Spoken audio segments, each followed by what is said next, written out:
사도행전 1장 4절에서 8절까지의 말씀을 읽도록 하겠습니다. 사도행전 1장 4절에서 8절 말씀입니다.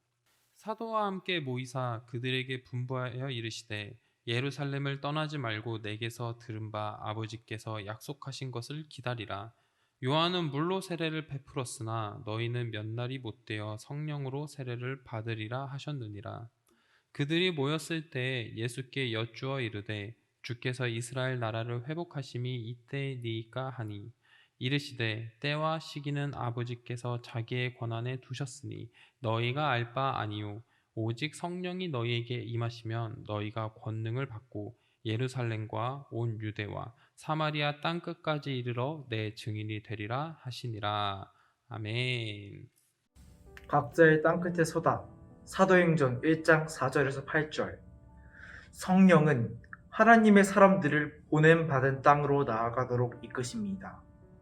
그렇게 모세는 바로의 궁정에 섰고 엘리야는 아합 사마리아 왕행궁 뜰에 섰습니다.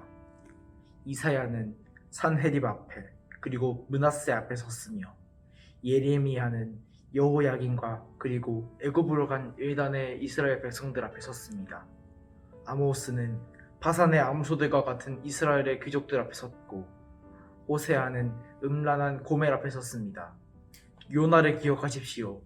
그는 포악한 아수르 니느웨와 앞에 섰고 다니엘은 무도한 바빌론과 바사의 왕들 앞에 그리고 그들이 보낸 사자들 앞에 섰습니다. 하나님의 백성은 사명으로 보냄받은 땅의 극단적인 상황 끝자락 가운데서 줄곧 섰습니다. 땅끝에 서는 일은 이후 신약시대에도 줄곧 이어졌습니다.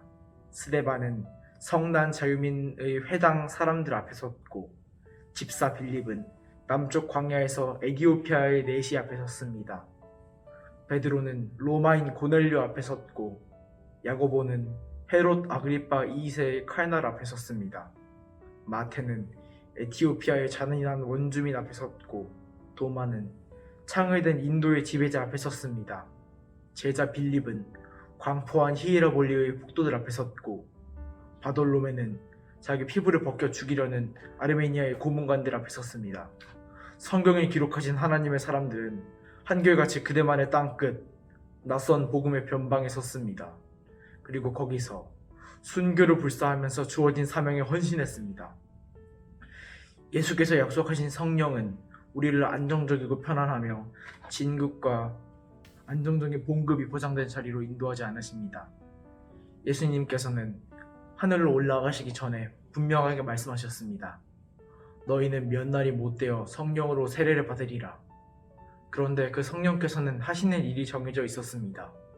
제자들과 사도들에게 충만하여 당신의 뜻으로 그들의 마음을 채우신 뒤 그들을 각자 땅끝으로 몰아내신 후 거긴 낯선 땅에서 복음을 위해 헌신하게 하시는 것입니다.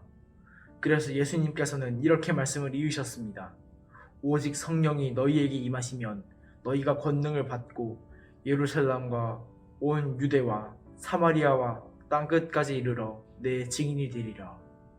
우리가 보냄받은 땅끝은 우리에게 익숙하여 편한 곳이 아닙니다. 우리가 복음의 증인이 될 곳은 우리가 한 번도 경험한 적이 없어 무척 낯선 곳입니다.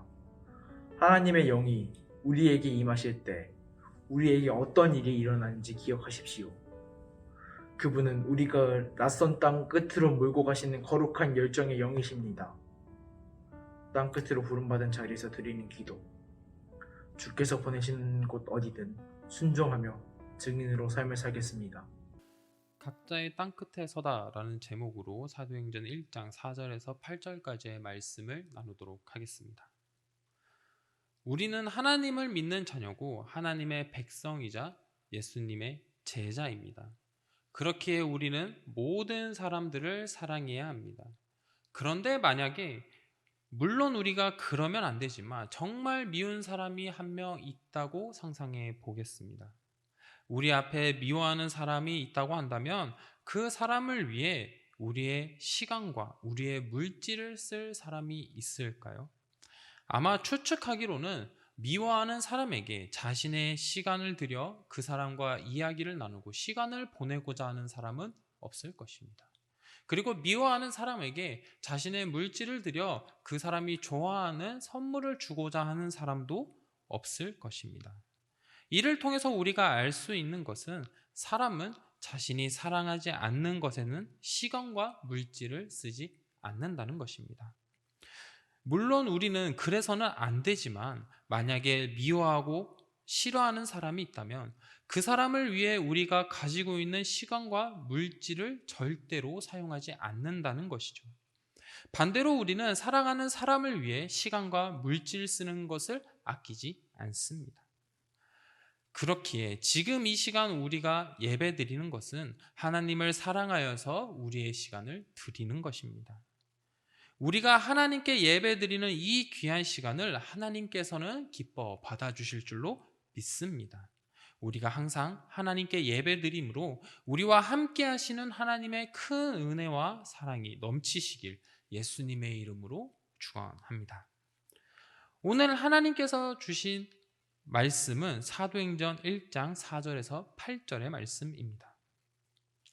4절과 8절의 말씀을 나누기 전에 1절과 3절을 잠시 살펴보면 1절에서 3절은 사도행전의 전편인 누가복음에 대해서 간단하게 소개하고 있습니다. 1절을 보면 데오빌로에게 내가 먼저 쓴 글에는 이라는 말이 나오게 되는데요. 여기서 먼저 쓴 글이 누가복음입니다. 그래서 누가복음에서는 예수님이 행하시고 가르치시는 것부터 시작해서 2절을 통해 예수님께서 택하신 사도들에게 성령으로 명하시고 승천하신 날까지의 일을 기록하였다라고 말씀하십니다. 그리고 3절에서는 예수님이 고난받으신 후에, 그러니까 십자가에 매달려 돌아가신 예수님의 부활을 이야기하고 있습니다. 인간은 죽음 앞에서 나약한 존재고 우리의 힘으로는 이겨낼 수 없지만 예수님은 죽음 앞에서도 승리하셔서 부활하셨습니다. 그리고 부활하신 예수님께서 제자들에게 40일 동안 보이시며 하나님 나라의 일을 말씀하셨습니다. 그리고 사도행전 1장 4절에서는 예수님께서 제자들이 예루살렘을 떠나지 않고 하나님의 약속을 기다려야 한다는 것을 말씀해 주시고 5절에서는 그 이유에 대해서 말씀해 주셨습니다. 5절을 보면 요한이 물로 세례를 베풀었으나 너희는 몇 날이 못되어 성령으로 세례를 받을 것이라 라고 말씀해 주십니다. 요한이 회개의 세례를 베풀었다면 이제 성령 세례, 즉 성령님이 함께 해주셔서 성령 충만케 된다는 말씀입니다. 이제 우리가 성령 충만하게 되면 성령님은 사람의 마음을 채우셔서 각자의 땅 끝으로 몰아내시고 거기 낯선 땅에서 복음을 위해 헌신하게 하십니다. 성령님은 우리가 한 자리, 익숙한 자리에 머무는 것을 원하시는 분이 아니십니다. 성경을 통해 성령님은 하나님의 사람들을 익숙치 않은 땅으로 이끄셨습니다. 그렇게 모세는 바로의 궁정에 나타나 그 앞에 당당히 하나님의 말씀을 외쳐 이스라엘의 백성들을 이끌게 되었습니다. 엘리야는 아합의 사마리아 왕 궁뜰에 서게 되었고 이사야는 사내립과 므낫세 앞에 서게 됩니다. 이뿐 아니라 예레미야는 여호야김과 그리고 애굽으로 간 이스라엘 백성들 앞에 섰습니다. 아모스는 남유다 출신의 선지자였지만 바산의 암소들과 같은 북이스라엘의 귀족들 앞에 서서 하나님의 말씀을 전한 것입니다. 마치 오늘날로 따지면 남한 사람이 북한으로 넘어가서 하나님의 말씀을 전한 것입니다. 그리고 호세아는 음란한 여인 고멜 앞에 섰습니다. 요나는 민족의 원수 니느웨 중심에서 하나님의 말씀을 전했습니다. 그리고 다니엘은 나라를 빼앗긴 상황에서 바벨론과 바사의 왕들 앞에 서게 됩니다. 이처럼 하나님의 백성은 사명으로 보냄받은 땅에서 극단적인 상황에 섰습니다. 이것은 구약에서만 나타나는 일들이 아닙니다. 신약에서도 스데반은 성난 자유민 회당 앞에서 섰습니다. 집사 빌립은 남쪽 광야에서 에디오피아 내시를 마주했습니다. 그리고 베드로는 로마인인 고넬료 앞에 서고 야고보는 헤롯 아그리파 2세의 칼날 앞에 서게 됩니다. 마태는 에티오피아의 잔인한 원주민 앞에 섰고 도마는 창을 든 인도의 지배자 앞에 섰습니다. 예수님의 제자였던 빌립은 광폭한 폭도들 앞에 섰으며 바돌로메는 자신의 피부를 벗겨 죽이려는 고문관들 앞에 서게 됩니다. 이처럼 성경에서 기록된 하나님의 사람들은 그들만의 땅끝, 낯선 복음의 변방에 서게 됩니다. 그리고 낯선 복음의 변방에서 순교까지 불사면서 하나님께서 주신 사명에 헌신하였습니다. 사도행전 1장 5절에서 우리에게 약속하신 성령님은 우리를 편하고 안전하고 우리의 물질이 넉넉해지는 자리로 항상 인도하시지 않습니다. 성령님은 우리로 필요로 하시는 곳에 그리고 낯선 땅으로 복음을 전하게 하기 위해서 우리를 사용하십니다. 그래서 예수님은 이어서 8절에서 이렇게 말씀하셨습니다. 함께 읽어보도록 하겠습니다. 오직 성령이 너희에게 임하시면 너희가 권능을 받고 예루살렘과 온 유대와 사마리아 땅끝까지 이르러 내 증인이 되리라 하시니라. 예수님께서는 우리에게 말씀하셨습니다. 성령이 임하시면 권능을 받아 온 유대와 사마리아 땅끝까지 이르러 증인이 되라고 말씀하셨습니다. 온 유대와 사마리아 땅끝까지라는 말씀은 이 세상 끝까지 우리는 복음을 전하는 증인이 되어야 한다는 것을 말씀해 주시는 것입니다. 그렇습니다. 우리는 땅끝까지 복음을 전해야 합니다. 우리가 땅끝까지 복음을 전하기 위해서는 우리가 익숙한 자리, 우리가 평안한 자리, 우리가 너무나도 좋아하는 그 자리에 있어서는 안 됩니다. 우리는 성령님을 통해 권능을 받아 복음의 증인이 될 것으로 한 번도 경험한 적 없는 낯선 곳으로 가야 하는 것입니다. 이제 말씀을 마치도록 하겠습니다. 우리 사랑하는 성도님들은 오늘의 말씀을 기억하셔서 주님께서 복음을 위해 낯선 곳으로 보내실 때에 그 말씀에 순종하여 어디든 증인의 삶을 살아가는 우리 모든 성도님들이 되시길 예수님의 이름으로 축원합니다. 사랑이 많으신 하나님, 변함없이 하나님께 이 귀한 시간을 드려 예배드릴 수 있도록 인도해 주심을 감사합니다. 오늘 말씀을 통해 성령 받은 자들은 복음을 전하기 위해 각자의 땅끝에 서야 함을 나눴습니다. 오늘 말씀과 같이 낯선 땅, 어려운 땅으로 인도될지라도 순종의 마음을 주셔서 주님께서 보내시는 곳 어디든 순종의 마음으로 증인된 삶을 살아갈 수 있도록 인도해 주시옵소서.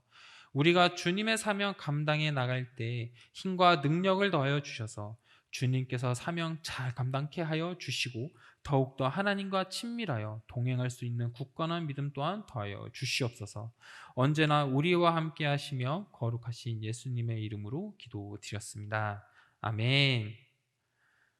하늘에 계신 우리 아버지, 아버지의 이름을 거룩하게 하시며 아버지의 나라가 오게 하시며 아버지의 뜻이 하늘에서와 같이 땅에서도 이루어지게 하소서.